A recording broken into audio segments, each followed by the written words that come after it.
Park Škocjanske jame je vodilni partner projekta Za Kras v skupni vrednosti približno 3 milijone evrov, ki ga finančno podpira Evropski sklad za regionalni razvoj in proračun Republike Slovenije. Cilj projekta je ohranjanje in izboljševanje stanja izbranih vrst in habitatnih tipov na celotnem območju Natura 2000 Kras. Pomemben del projekta je tudi varstvo dvoživk. Dvoživkam smo se razen z akcijo prenašanja čez cesto v projektu Za Kras posvetili tudi z obnovo 3 kalov, ki so za žuželke življenjskega pomena, saj na Krasu, kjer vode ni, predstavljajo edina okolja, edine razmnoževalne habitate, edine kraje, kjer lahko te živali odložijo mrest in če jih ni, brez njih lokalno izumrejo. Akcija prenašanja žab čez cesto v pomladanski sezoni med njihovimi migracijami iz prezimovališč na razmnoževalna okolja pa poteka že vrsto let, zdaj za časa trajanja projekta Za Kras v okviru projekta Za Kras. Tudi prej pa so jo izvajali prostovoljci in ko bo projekta konec, je naš namen spet povabiti prostovoljce, da se ji pridružijo na prostovoljni osnovi. Dvoživke so razred vretenčarjev, ki obsega nekaj več kot 6000 vrst. Večina dvoživk živi ob vodah v tropskem in zmernem podnebju, nekaj vrst pa se je prilagodilo tudi na hladnejše podnebje in celo na suha okolja. V Sloveniji živi 19 domorodnih vrst dvoživk. Večino od teh jih najdemo tudi na Krasu, je pa Kras za dvoživke razmeroma neugodno okolje, prav zato, ker so vodna okolja izjemno redka. Dvoživke so ena od tistih skupin živali, ki za svoj obstoj potrebujejo več različnih tipov okolja. Sekulja potrebuje gozdno okolje, v katerem preživi večino aktivne sezone, tam se prehranjuje, raste in živi. Potem rabi stoječe vode brez rib za odlaganje mresta, to so njeni razmnoževalni habitati. In potem rabi še nek kup listja, neko organsko snov, na neki mirni in čisti lokaciji, kamor se lahko zarije in tam prezimi. In vsi ti 3 tipi življenjskega okolja morajo biti dovolj blizu, da jih ena žaba zmore prehoditi. Sama po sebi prisotnost dvoživk kaže na dobro ohranjeno okolje in to, da opažamo, da se njihova prisotnost zmanjšuje, vsekakor ni dober znak za okolje. Prav vse vrste dvoživk, ki živijo v Sloveniji, so ogrožene in zavarovane, zato jih je prepovedano ubijati, zastrupljati ali uničevati njihova bivališča. Dvoživke v naravi uravnavajo številčnost žuželk, polžev, pajkov, deževnikov, saj se z njimi prehranjujejo. Krastača je ena od najbolj koristnih prebivalcev zelenjavnega vrta in pospravi ogromno škodljivcev vsak dan. Tako da, če jo srečate na vrtu, je nikar ne preganjajte, saj dela za vas. Sicer pa žabe, prav zaradi prej omenjenega, se pravi tega, da potrebujejo več različnih tipov življenjskega okolja, njihova prisotnost ne samo žab, ampak tudi pupkov in drugih dvoživk, kaže na dobro ohranjeno okolje, tega pa si navsezadnje vsi želimo. Se pravi, morda bolj kot da one delajo za nas neko pomembno storitev, dela za nas storitev dobro ohranjena narava. Ta nam čisti vodo, daje nam zrak, daje nam možnosti sprostitve, obvladovanja stresa, uživanja v lepoti in prisotnost dvoživk govori o okolju, kjer lahko vse to počnemo. Življenjski krog dvoživk poteka od vodne ličinke, ki diha s škrgami, do odrasle kopenske živali, ki diha s pljuči, ter se seli med prezimovališči, mrestišči in življenjskimi okolji, kjer se prehranjuje. Uporabljajo torej več različnih tipov življenjskega okolja. Prezimujejo v enem, razmnožujejo se v drugem in večino leta preživijo v tretjem. Vsaj za večino vrst je tako. In med njimi se selijo. Zdaj, pomladi, v tem času, ko je zdaj, na takšne krasne dni, kot je zdaj, se pravi takrat, ko so noči, na vlažne večere, ko pa temperatura ostane nad ničlo, tako kot danes, se najraje selijo in takrat se seveda selijo iz prezimovališč. One se zbujajo iz zimskega spanja, po zimi otrpnejo in prezimujejo nekje, potem pa se odpravijo na zelo pomembno pot in to je k razmnoževalnim habitatom, k vodam, kjer samice in samci srečajo in odložijo mrest in tako poskrbijo za zarod, za obstanek vrste in za nadaljevanje življenja. Potem, ko pa to zadevo opravijo, ko je mrest odložen, takrat na tej točki dvoživke nehajo skrbeti za svoje mladiče in se odpravijo spet, recimo v primeru sekul, ki so tukaj med bolj pogostimi dvoživkami, ki jih nosimo čez cesto, se odpravijo nazaj v gozd, kjer preživijo večino leta in skrbijo za svoj obstanek. Selitve na razmnoževalne habitate vedno potekajo spomladi, ko se dvoživke prebudijo iz zimskega spanja in kmalu zatem se selijo spet nazaj od teh vodnih okolij v tista okolja, kjer preživijo večino leta. No, pred zimo, ob koncu jeseni, pa se selijo iz teh letnih rezidenc v zimske rezidence, tam v kraje, kjer prezimijo. Tako da selitve potekajo v glavnem spomladi in jeseni. Življenje v različnih habitatih, v različnih obdobjih življenjskega cikla in tanka koža, skozi katero lahko tudi dihajo, sta razloga, da so dvoživke izredno občutljive na vsakršne spremembe v okolju, zato so dobri biopokazatelji stanja okolja. V parku Škocjanske jame in njegovi okolici živi kar 13 vrst dvoživk, med njimi ima posebno mesto človeška ribica. Čeprav je Kras reven z vodami, gre torej za vrstno izredno bogato območje, kar priča o dobrem stanju okolja. Tako kot drugod po Sloveniji pa veliko nevarnost za dvoživke predstavljajo prometnice, ki prečkajo ustaljene selitvene poti dvoživk med prezimovališči in prehranjevalnimi habitati v gozdu in mrestišči.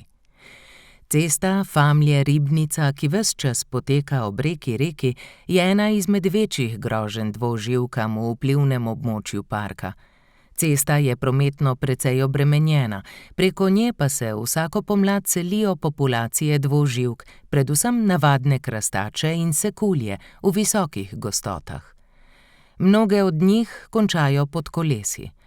Zato v času spomladanskih migracij Park Škocjanske jame v sodelovanju z varuhi dvoživk že več let pomaga dvoživkam pri selitvi preko ceste s prenašanjem. Člani odbora za varstvo narave, ki je bil ustanovljen leta 2014 v Parku Škocjanske jame, sodelujejo pri prenašanju žab že od samega začetka. V teh letih smo prenesli že na stotine žab preko ceste, preko te zelo prometne ceste, po kateri se vozijo tudi tovornjaki, tisti, ki nimajo dovoljenja, in v tem času opažamo, da je število žab vedno manjše. Zato se udeležujemo teh akcij in letos bomo podaljšali našo traso v porečju reke, podali se bomo pod Harije, torej še bliže Ilirski Bistrici, in tam bomo tudi s pomočjo tabornikov prenašali žabe preko ceste.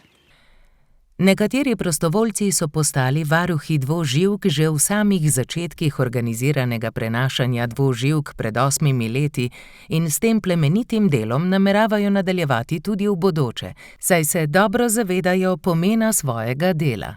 Pri tej akciji varovanja in prenašanja dvoživk sodelujem že vse od začetka, to je okrog 8 let. Zakaj sem se vključila v to akcijo? Predvsem zato, ker so dvoživke ogrožena vrsta živali in jih je na tem našem področju čedalje manj. Velik dejavnik je prav gotovo promet, ki jih veliko pobije tukaj na tej prometnici. No in upam, da vsaj nekoliko mi pripomoremo k temu, da se vsaj nekaj teh preostalih dvoživk še uspešno, da preide do vode, kjer odloži svoj mrest.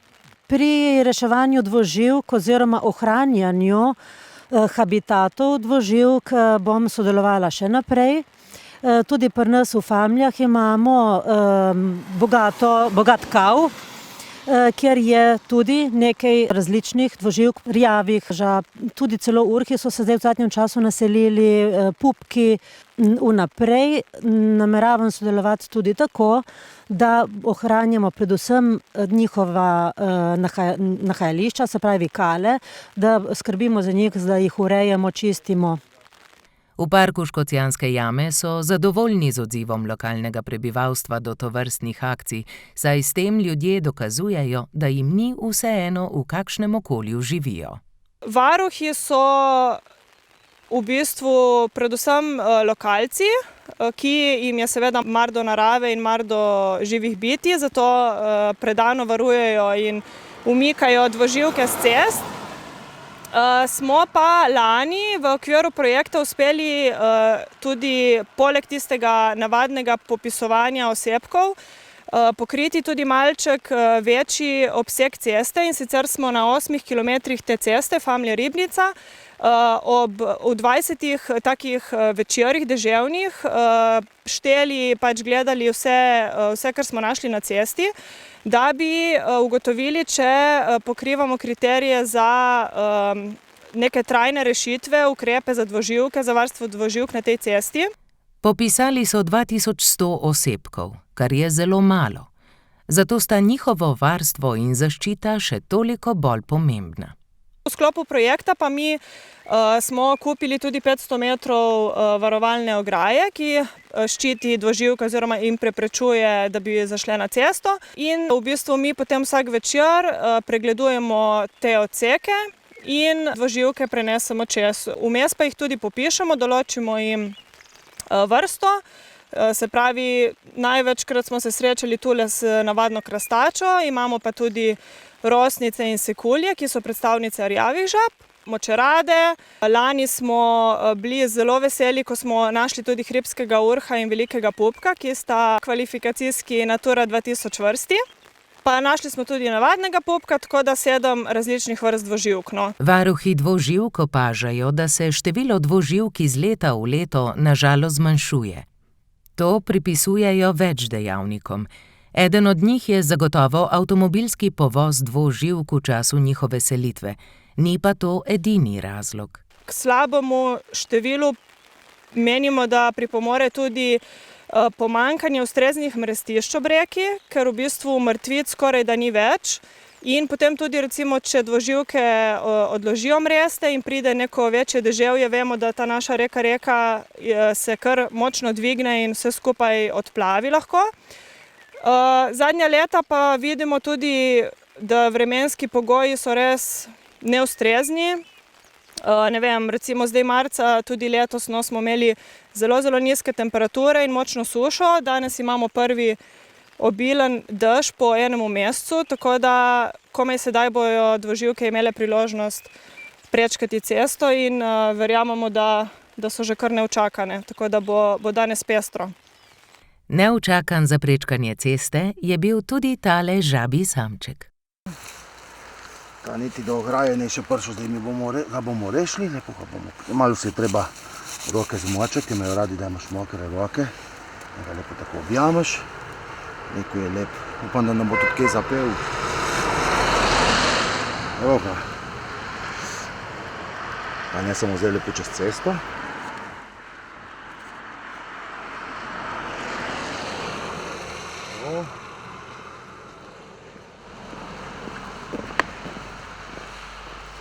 Evo ga, žabji princ gre naprej proti vodi.